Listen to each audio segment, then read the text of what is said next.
যদি মামলা বাতিল না করা হয় আমরা আবার আন্দোলনে নামতে বাধ্য হব ইনশাআল্লাহ। বহুদিন পরে ব্রাহ্মণবাড়িয়ার মুক্ত মঞ্চে এসেছি। মনে হয়েছিল যেন এই মুক্ত মঞ্চের মধ্যে আর আমরা কথা বলতে পারব। দীর্ঘ বছর যাবৎ আমরা শ্বাসরুদ্ধকর অবস্থায় ছিলাম। স্বাধীনভাবে কথা বলবার স্বাধীনতা আমাদের ছিল না। আমি দুইটি কথা আপনাদের খেদমতে পেশ করব। শেখ হাসিনা বলেছিল 41 সাল পর্যন্ত এই দেশের ক্ষমতায় তিনি থাকবেন। যেমন দেখা যায় ক্ষমতা রাতার বাবা 41 সাল পর্যন্ত ক্ষমতায় তিনি থাকবেন। থাকার জন্য বিভিন্ন সেক্টরের মধ্যে তার দলের লোকগুলিকে নিয়োগ দিয়েছিলেন। আল্লাহর কুদরত 24 সালে বাংলাদেশ থেকে পালিয়ে ভারতে আশ্রয় নিয়েছেন। তার এই দুর্দশা দুর্গতি কেন? তার এই দুর্দশা কেন? পৃথিবীর কোন রাষ্ট্রে তাকে গ্রহণ করতে রাজি না, পৃথিবীর কোন রাষ্ট্রে তাকে গসতে রাজি না। তার এই দুর্দশা দুর্গতি কেন? একমাত্র বাংলাদেশের মাজলুম আলেম উলামাদের চোখের পানি। এই দেশের মধ্যে আপনারা কথা বলবেন না, আস্তে কথা বলেন। হাসিনা সরকারের আমলে এই দেশের আলেমরা যেই পরিমাণ নির্যাতিত হয়েছে, বিগত কোন সরকারের আমলে আলেম উলামারা বাংলার জমিনে এই পরিমাণ নির্যাতিত হয় না।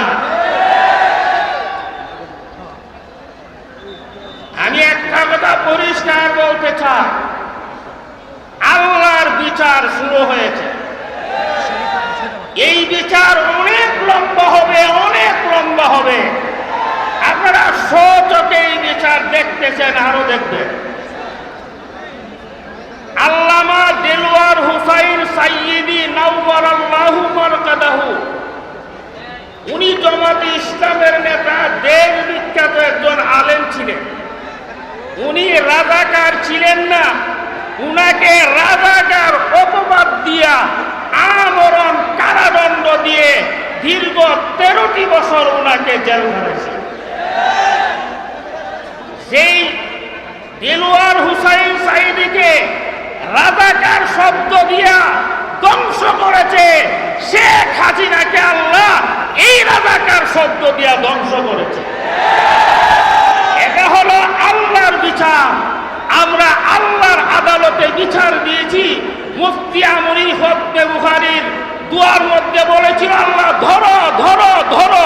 মুফতি আমিনীর ধরা এখন বাস্তবায়িত করে যাওয়া।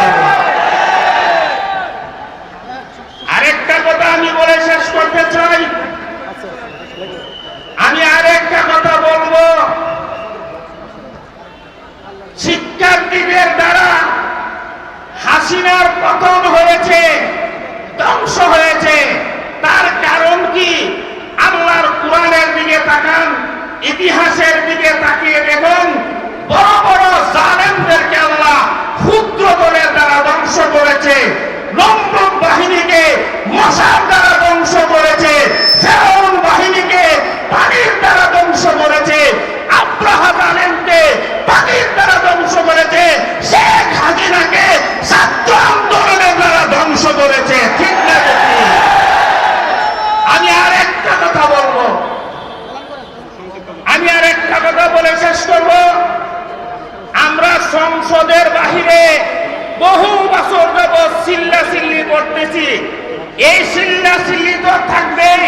এখন আমাদের প্রতিনিধি সংসদের মধ্যে পাঠানোর দরকার। সংসদের ভিতরে ইসলামের পক্ষে কথা হোক, সংসদের ভিতরে কোরআনের পক্ষে কথা হোক, সংসদের ভিতরে আলেম ওলামাদের কথা হোক, সমস্ত ইসলামী দলগুলো ঐক্যবদ্ধভাবে আমাদের প্রতিনিধিরা কিভাবে সংসদে যাবে সেই ব্যবস্থা আমাদের করার দরকার। আর হেফাজতের যত মামলা আছে অনতি বিলম্বে বর্তমান অস্থায়ী সরকার